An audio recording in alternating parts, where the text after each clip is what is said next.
So my name is Roosmarie Ruigrok.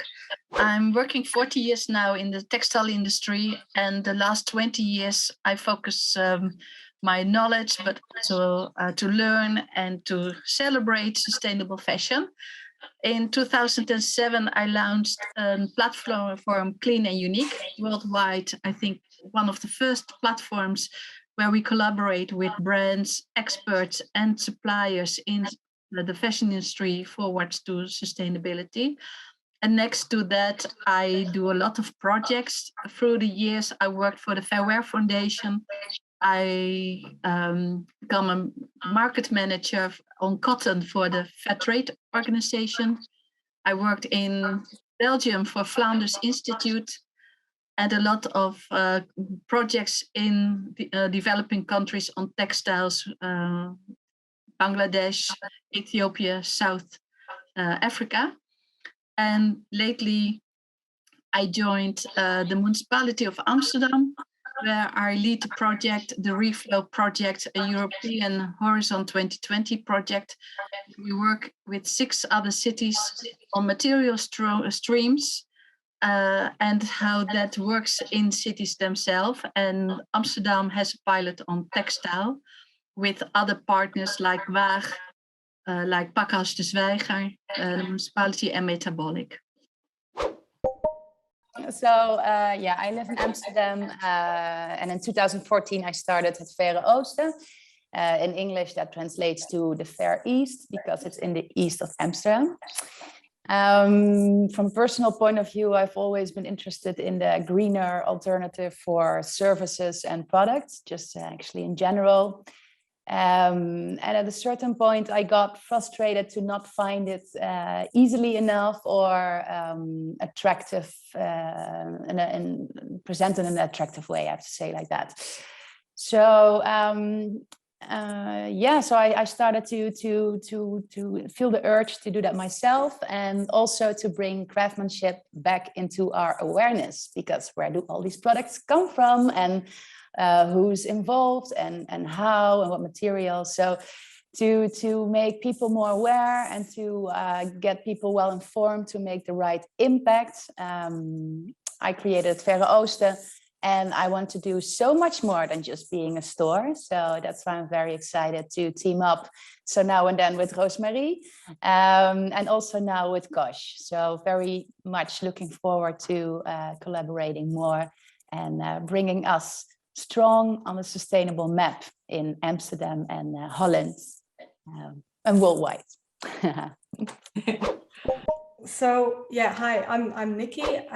Some of you know me already. I've been working in the fashion industry for over 17 years. I started as a production and sourcing manager for luxury designer Bruno Peters, then moved on to another company, but he called me back to launch for him world's most sustainable luxury fashion brand, which was in 2010. And then at that point, we made it also the most transparent brand in the world. And meanwhile, I had a lot of e-commerce expertise, and I wanted to unite both of my skills in a platform which would help the planet as well, because I felt trapped in a golden cage, but that's how I started COSH, based on those 2 foundations. My name is Elisa Jansen.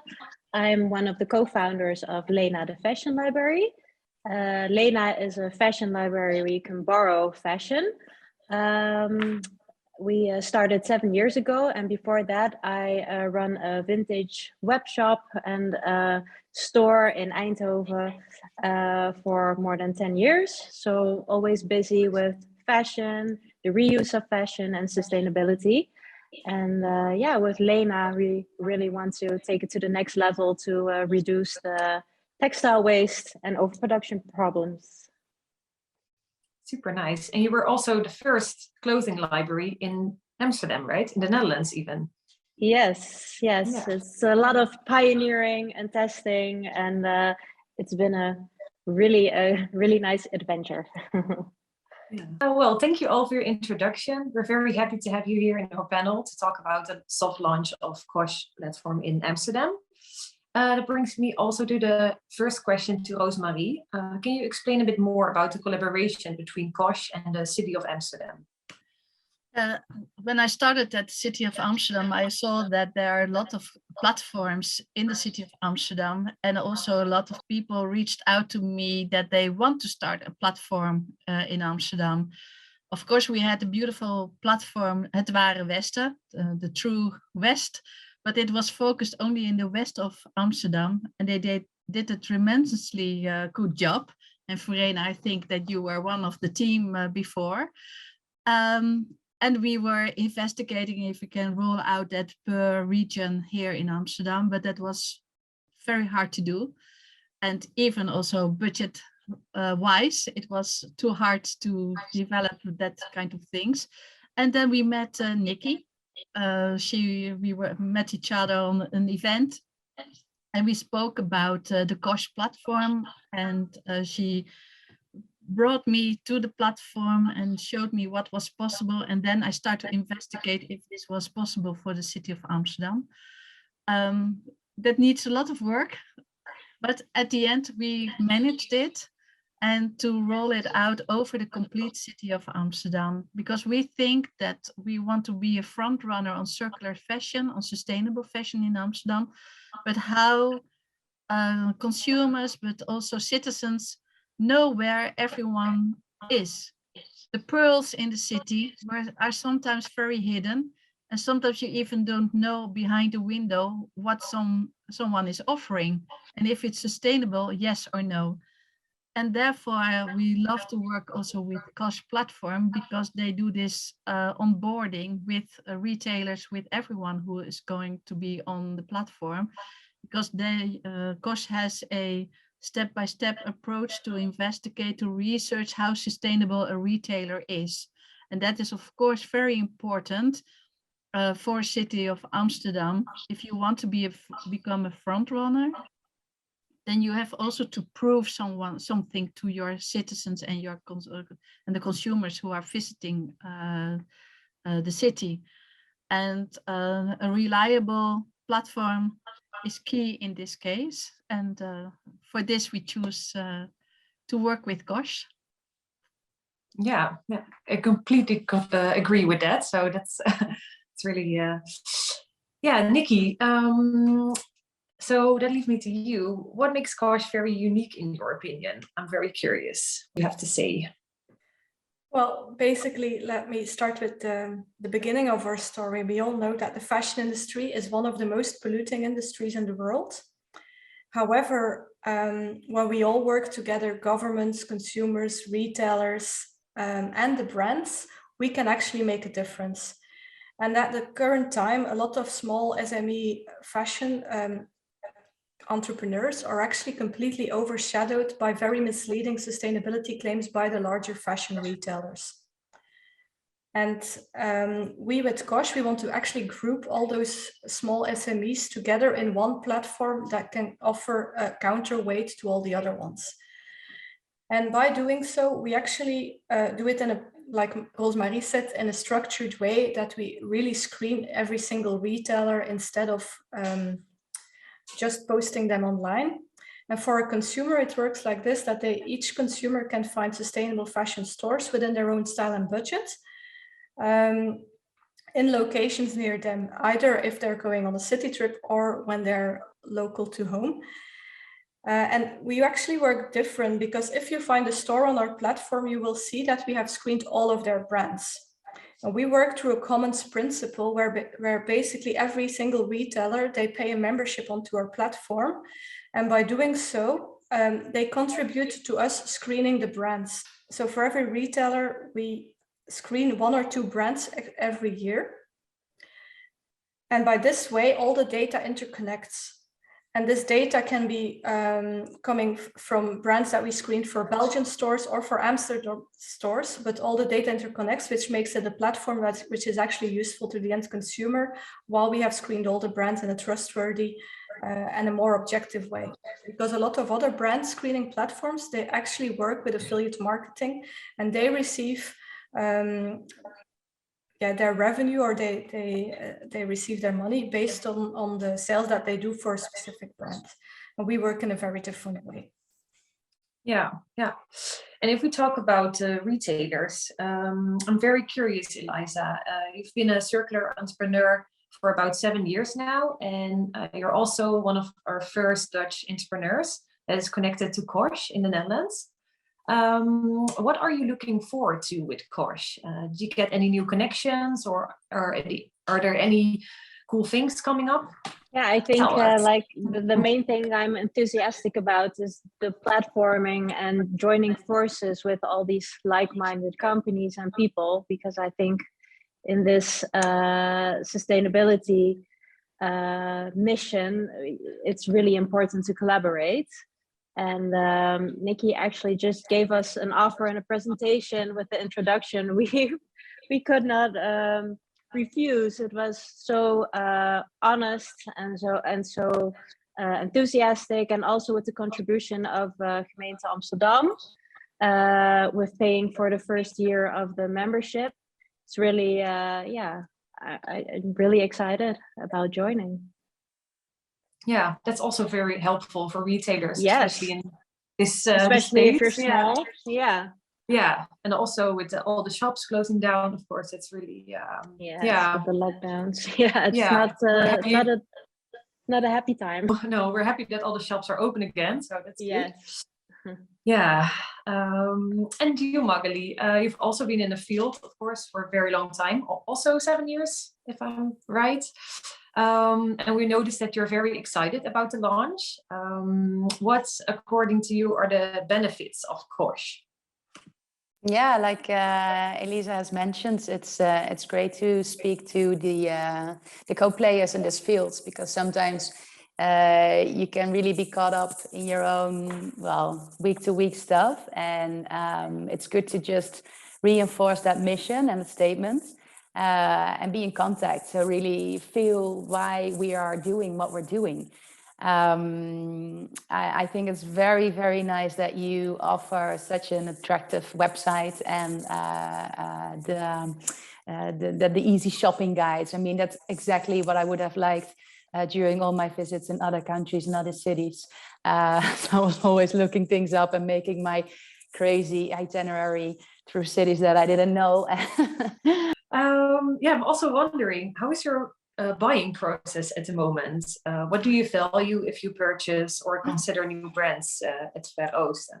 So I could say I take a look at all aspects. So starting with the materials via the working conditions until the packages where the products are delivered in. So it's not my intention to give them crap, but just to see what we can do to make it better. So also when I go for, especially with fashion collections, if 1 year or 1 season they go up with sustainable materials and the next season they're actually lowering the percentage, then I'm ding-a-ling-a-ling. I'm like, hey, what's going on?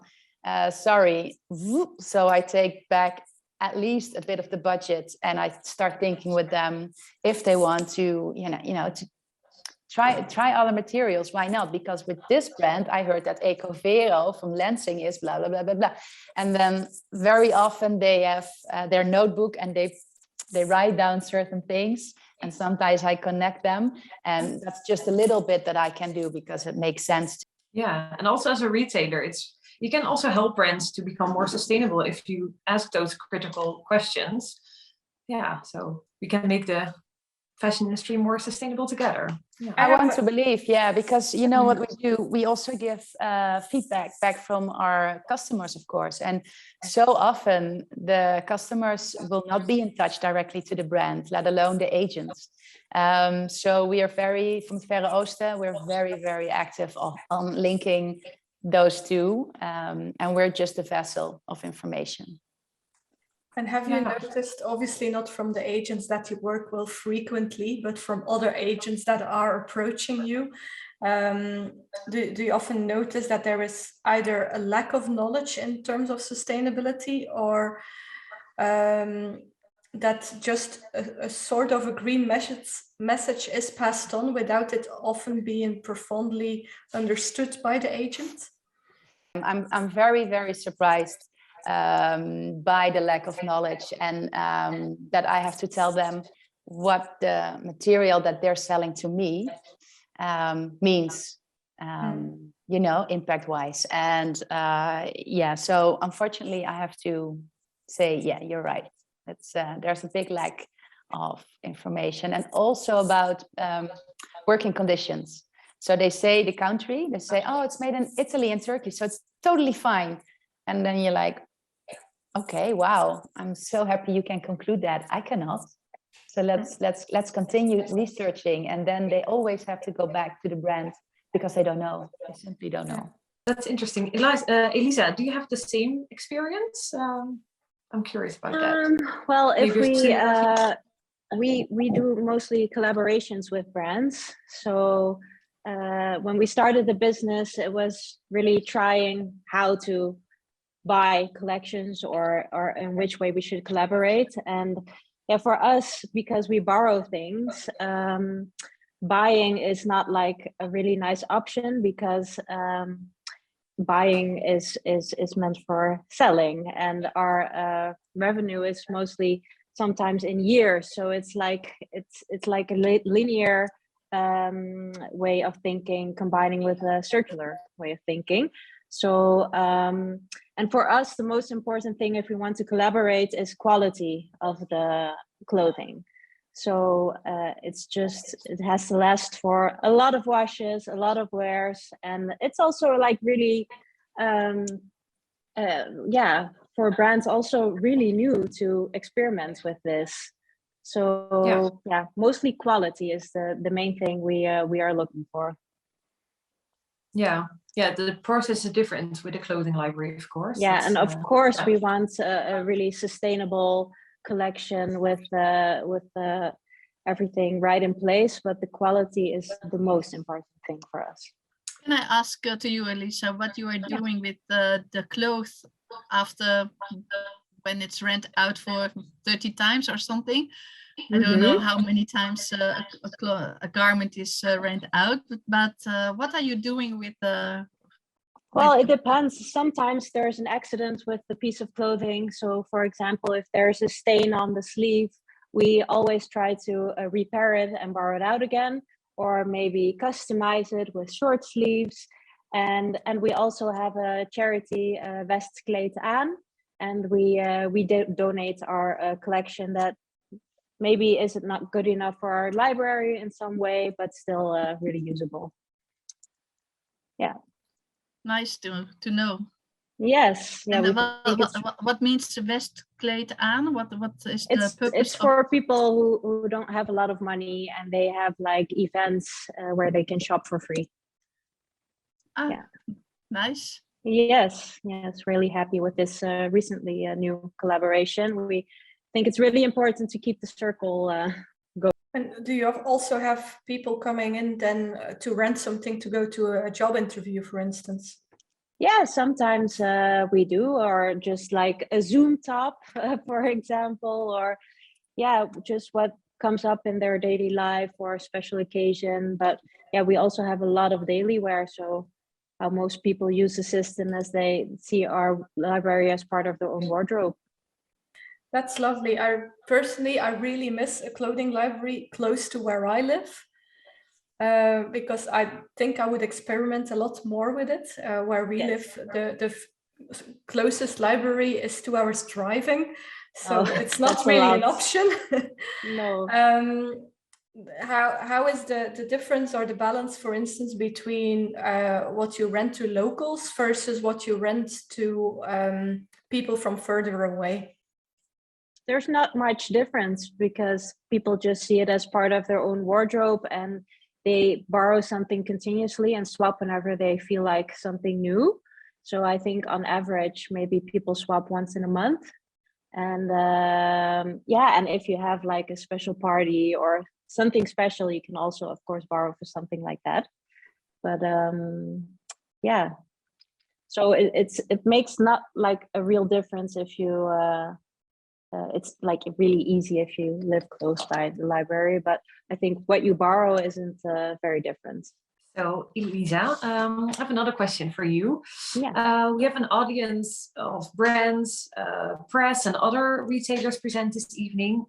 How could you benefit and connect with this community tonight? Do you have any questions for them or anything nice to announce? Yeah. I'm really curious what kind of brands are open for experimenting with the borrowing system. Because we learned, because I have the vintage background when we started, about I think 75% of our collection was vintage and 25% was new brands.